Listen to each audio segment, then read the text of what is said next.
कौन सा लेवल है जो अब मेरे लिए इम्पोर्टेंट होगा, क्योंकि अब हम एक बहुत ही ब्रॉड रेंज की बात कर रहे हैं, नीचे भी ऊपर भी, तो अब कहाँ मैं नजर रखूं? ठीक है, मैं इस पे इसका सवाल का जवाब दूँ उससे पहले थोड़ा सा कल का एक्शन एक बार एफआईज का बताना चाहता हूँ ठीक है। कि एफआईज ने कल क्या एक्शन किया, वो एक बार समझेंगे तो उससे थोड़ा फ़ायदा होगा अपने को कि आगे का ट्रेंड कैसे बन रहा है। जी। कल एक दिन की, परसों एक दिन की बिकवाली की थी एफआई ने, उसकी एक दिन की बिकवाली के बाद कल एफआईज और घरेलू फंड दोनों ने एक साथ किया। हमें मजा कब आता है, हम मजा तब आता है जब दोनों एक साथ खरीदे, हाँ। है ना। तो ऐसा लगता है कि हमारा प्लेन है ना, दोनों इंजन पे उड़ रहा है, दोनों इंजन बराबर काम कर रहे हैं, ठीक है ना। वैसे तो एक इंजन भी चल जाता है, कोई दिक्कत वाली बात नहीं, लेकिन दोनों हो तो मजा अलग है, ठीक है ना। डबल इंजन की सरकार, डबल इंजन के दोनों इन्वेस्टर मार्केट, वैसा वाला हाल है। कल कैश में एफआईज ने 2200 करोड़ की खरीदारी की थी। कैश, स्टॉक और इंडेक्स फ्यूचर्स तीनों मिलाकर लगभग 4500 करोड़ की खरीदारी की है एफआईज ने।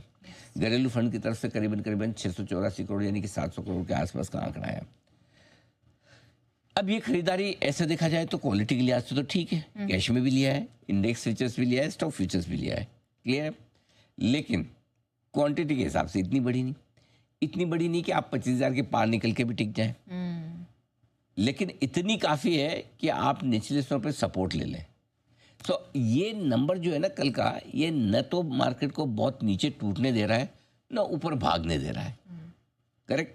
सो आप रेंज बाउंड हो गए। परसों की रेंज जो थी उससे छोटी रेंज में कल हमने ट्रेड किया।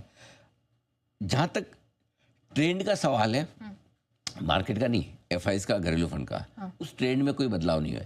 एक दिन जरूर बड़ा बेचा था परसों जी। ने कल भी बोला था कि हो सकता है किसी एक आधे एफआई का रिडेम्पशन हो, उस वजह से बेचा हो। एफआई भी कोई एक तो है नहीं कि आईआर बेच दिया, हज़ारों एफआईज हैं, तो इसलिए हम देखेंगे एक दो दिन, और एक दो दिन के बाद वही पुराना ट्रेंड रिज्यूम किया जो खरीदारी का था।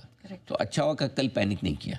तो अभी तक ठीक है, एफआईज की खरीदारी के ट्रेंड में कोई बदलाव नहीं। 2-3 दिन देखेंगे कैश वायदा कारोबार में, और जो भी ट्रेंड में बदलाव होगा उसके पहले इंडिकेशन है ना नेहा, वायदा कारोबार से आएंगे। पहले इंडेक्स और स्टॉक फ्यूचर तो बेचे, वहाँ से हम देखेंगे कि वाकई में बदल रहा है। सो अभी तक तो बदलाव नहीं है, अभी तक तो एफआईज की खरीदारी का ट्रेंड जारी है और रहना चाहिए।